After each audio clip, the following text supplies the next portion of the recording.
Police দুর্বল হওয়া মানে কিন্তু আসলে দেশেরই 12টা বাজা।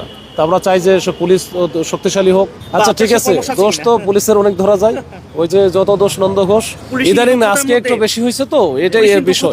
আমি সহ আমাদের সিনিয়র অফিসার অনেকে আহত হয়েছি। তো এইভাবে হয়তোবা আমরা আমার জানা মতো 20-30 জনের মতো হবে এবং গুরুতর আহত আছে কয়েকজন। আসলে আজকে একটা ভিডিও আপনারা পাইছেন কিনা, আমাদের এক সাব ইন্সপেক্টর শাহবাগ থানার মহিদুল, ওকে কিন্তু হচ্ছে এই ইনকিলাব মঞ্চ হইতে পারে বা তাদেরই ওই পক্ষের লোকজনই হইতে পারে, বেধড়ক মার মারছে এবং তার সাথে আরো কয়েকজন ছিল, নির্বিচারে পিটাইছে।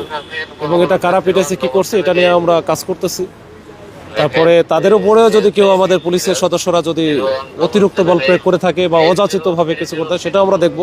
তবে এই বিষয়গুলো আমরা সমাধান বা সুরা হওয়া উচিত, যে আমরা পুলিশ জনগণের শত্রু না, আমরা বন্ধু হয়ে থাকতে চাই এবং একসাথে আমরা কাজ করতে চাই।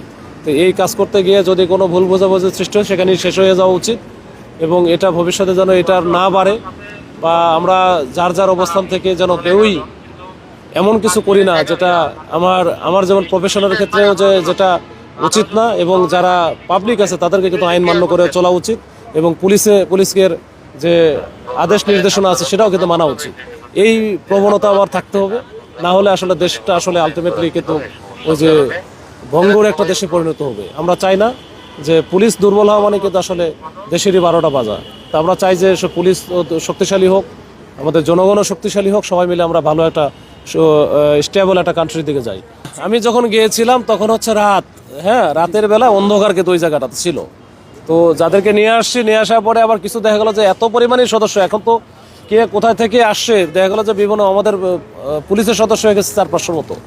এখন সবাই তো আমার কথা হয়তো শোনাও শুনতে পারে, এখন যারা হয়তো শোনে নাই, যে ব্রিফিংটা দিচ্ছে সেটা হয়তো বোঝে নাই, না করে দেখলো আর একটা পাশে আবার মেরে দিচ্ছে।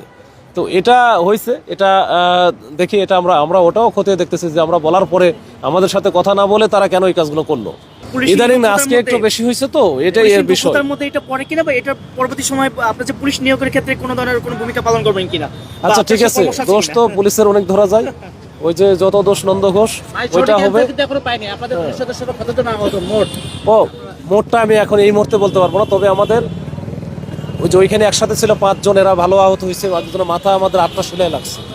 আর এর বাইরে তো আমার নিজেও দেখছেন, আমি সহ আমাদের সিনিয়র অফিসার অনেকে আহত হয়েছি।